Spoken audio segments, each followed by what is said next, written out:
Bonjour à tous et à toutes, il est 8h21 ce jeudi 15 juillet 2021 et je me trouve à mon appartement.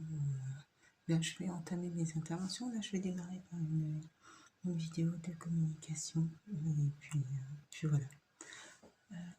C'est parti.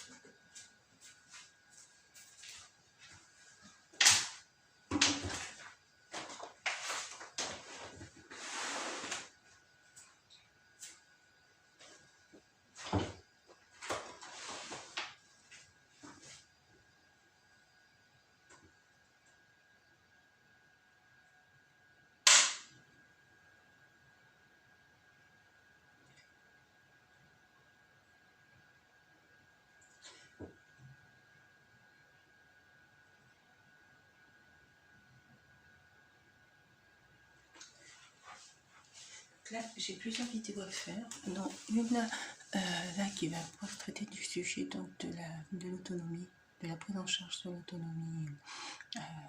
Et donc, c'est un sujet que je traite en l'occurrence là, dans le cadre d'une part de mes activités, puisque je suis orientée vers les établissements de santé, les établissements médicaux sociaux, mais d'autre part, parce que ce sera une véritable problématique pour les années problématiques. Pas une problématique dans le sens où, c'est-à-dire qu'en fait, c'est un risque qui sera de plus en plus élevé. Le risque est un événement prévisible ou imprévisible qui va impacter la vie des individus. Donc ça peut être, c'est pas forcément négatif hein, dans le terme des assurances sociales. Le terme de risque, c'est surtout l'anticipation d'un événement à venir. Et donc en fait, là, le risque perte d'autonomie va aller en s'amplifiant, puisque aujourd'hui, en 2015, il y avait 1,5 million de personnes âgées en perte d'autonomie. En 2030, ils seront 4 millions. 4 millions, et ça pose la question de la prise en charge et du maintien à domicile qui sera au cœur, qui sera au cœur des enjeux finalement.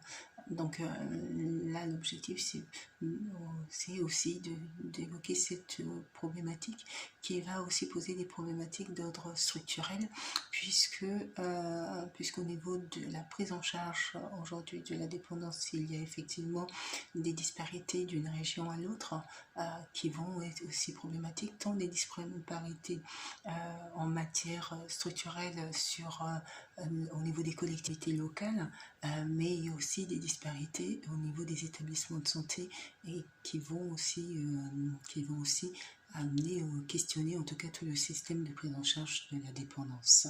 Et donc bon, il y a des initiatives innovantes. Maintenant, comment ces initiatives vont pouvoir s'inscrire justement dans cette politique de véritable accompagnement des personnes âgées pour qu'ils puissent être maintenus au sein de leur domicile dans les conditions les mieux possibles. Et ça demande aussi de repenser aussi la politique de la ville et la politique de l'habitat. Voilà. Donc bon, finalement, c'était simplement pour expliquer rapidement la vidéo que je m'apprêtais à faire, et là je vais faire en direct, voilà. Je vais juste voir où je vais me positionner. Est-ce que je me mets là, ici, est-ce qu'elle est le meilleur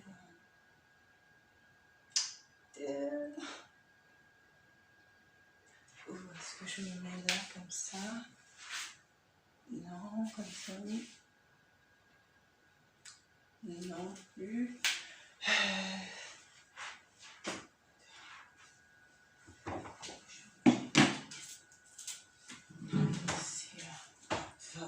Là j'ai dit, je pense que si j'ai dit en gros,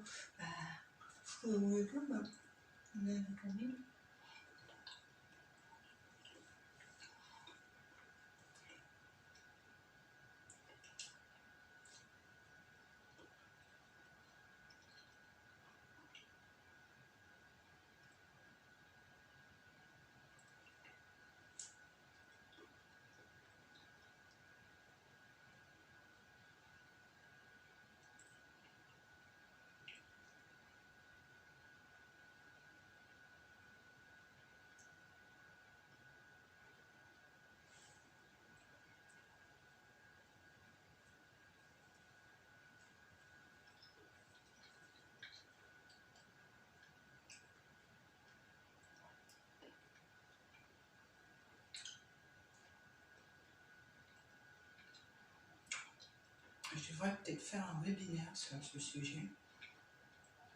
Mais le souci, c'est qu'en fait, Livestorm, en tout cas, l'utilisation actuelle de Livestorm ne me permet pas d'avoir des interactions avec les individus. Je n'ai même pas une visibilité du nombre de personnes connectées. Donc, c'est pour faire mais je devrais faire un webinaire sur ce sujet.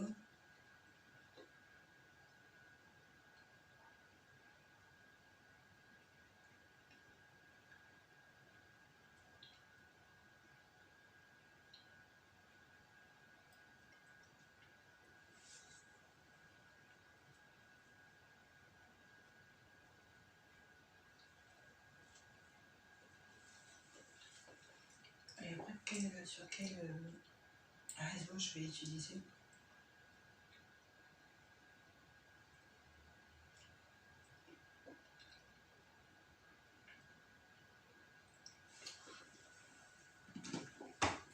Si je ne vais pas utiliser le direct YouTube.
Soit Instagram. Ça peut être Instagram. Ça peut être Instagram. 73.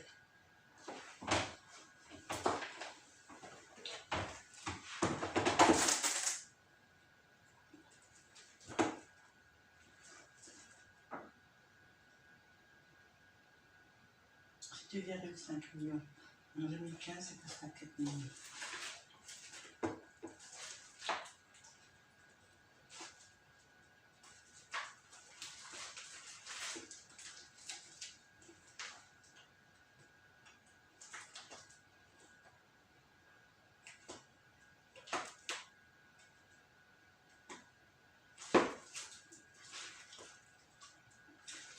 Millions en 2050. 2050, 4 millions. 73 milliards d'euros.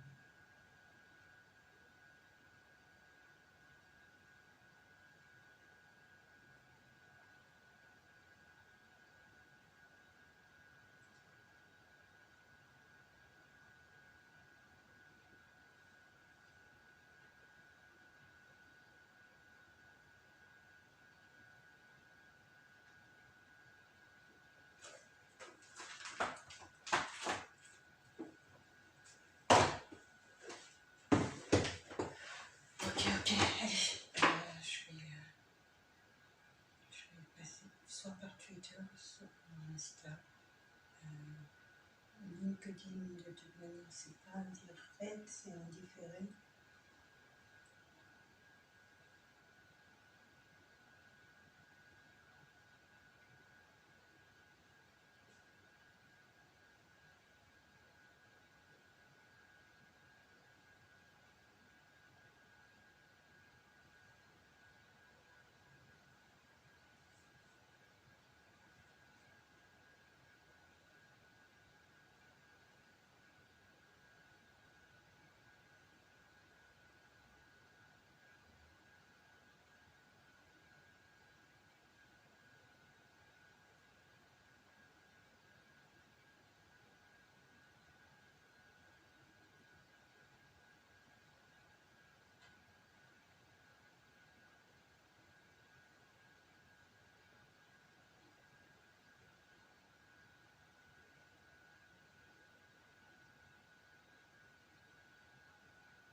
8 heures.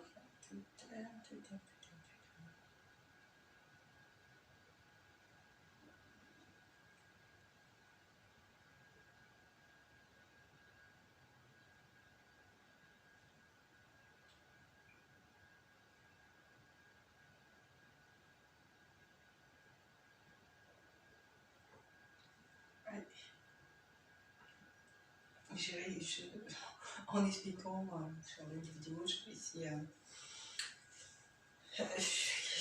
J'espère que je ne bafouillerai pas. Il n'y a pas de raison. Il faut simplement que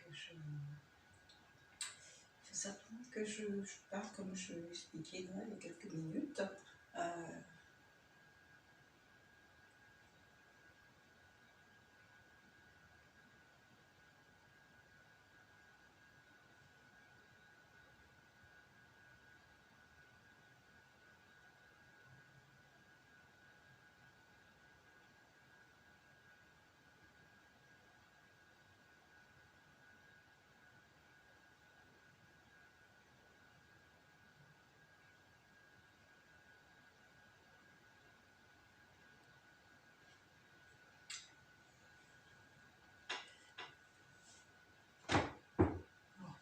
C'est ce que je veux dire.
Allez, c'est parti. J'étais en train de réfléchir à ce que j'allais aborder comme sujet. C'est parti. Est-ce que je suis bien placée parce que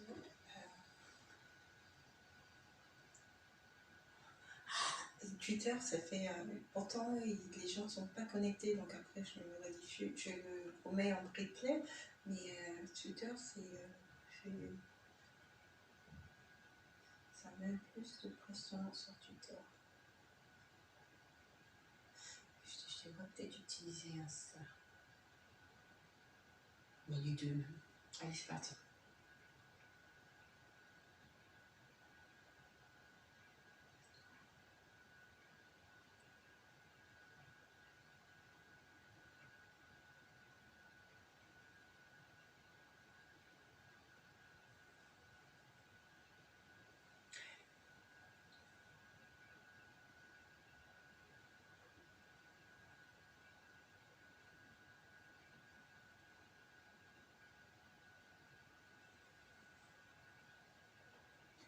Donc bonjour à tous et à toutes, nous sommes le jeudi 15 juillet 2021 et il est environ 8h30. Donc je fais cette vidéo pour aborder un sujet qui est au cœur des enjeux sociétaux, celui de la prise en charge de l'autonomie.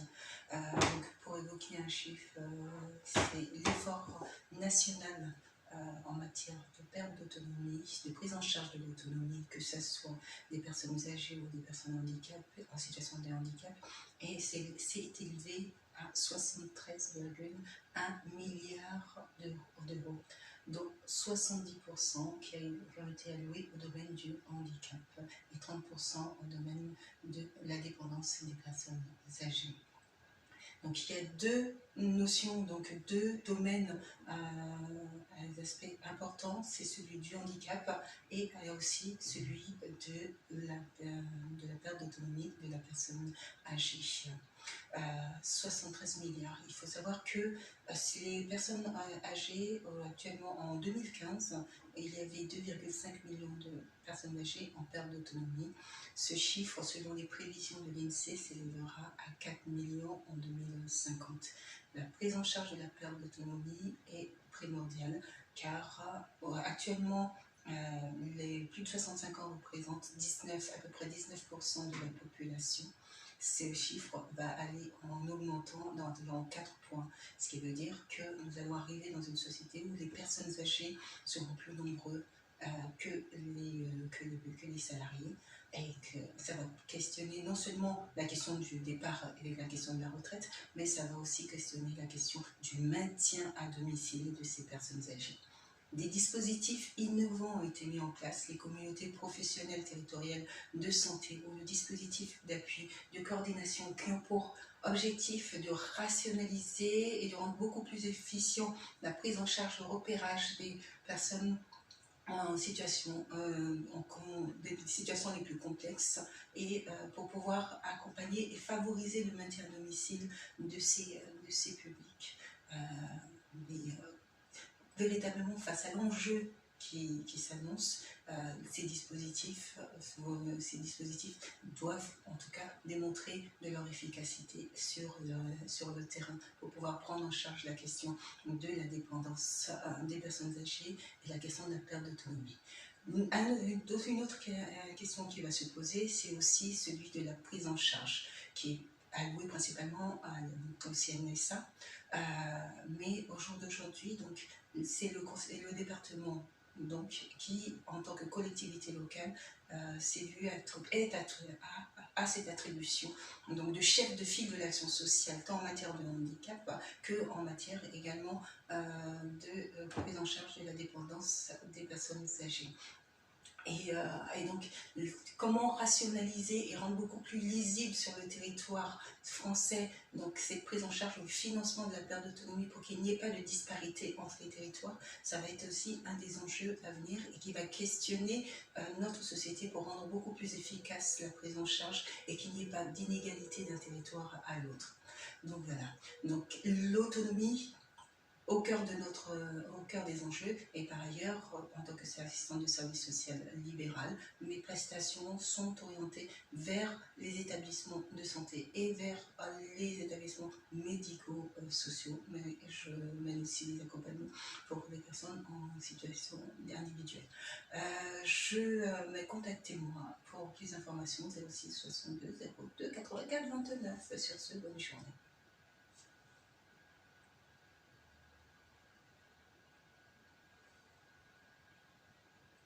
Ouais, mais comme c'est pas un...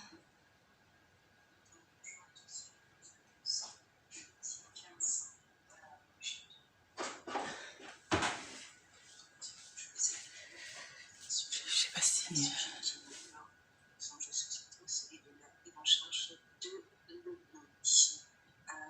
Pour évoquer un chiffre, c'est l'effort national en matière de perte d'autonomie, de prise en charge de l'autonomie, que ce soit des personnes âgées ou des personnes handicapées, en situation de handicap, et c'est élevé à 73,1 milliards d'euros, donc 70% de du handicap et 30% de la dépendance âgée. notion, donc deux domaines importants, c'est celui du handicap et aussi celui de votre vie de la personne âgée. 73 milliards. Il faut savoir que c'est une personne âgée actuellement en 2015 et il y avait 2,5 millions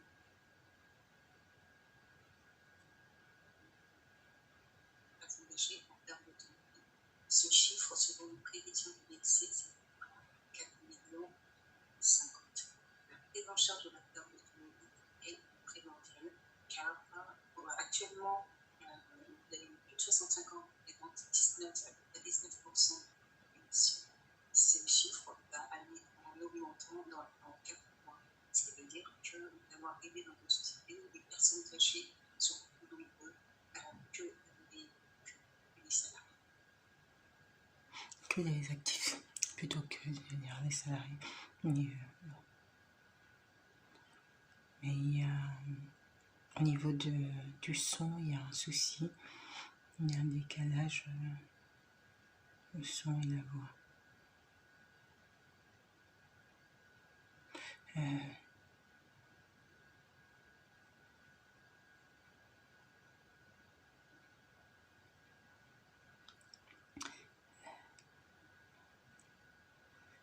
y a un décalage entre le son et la voix.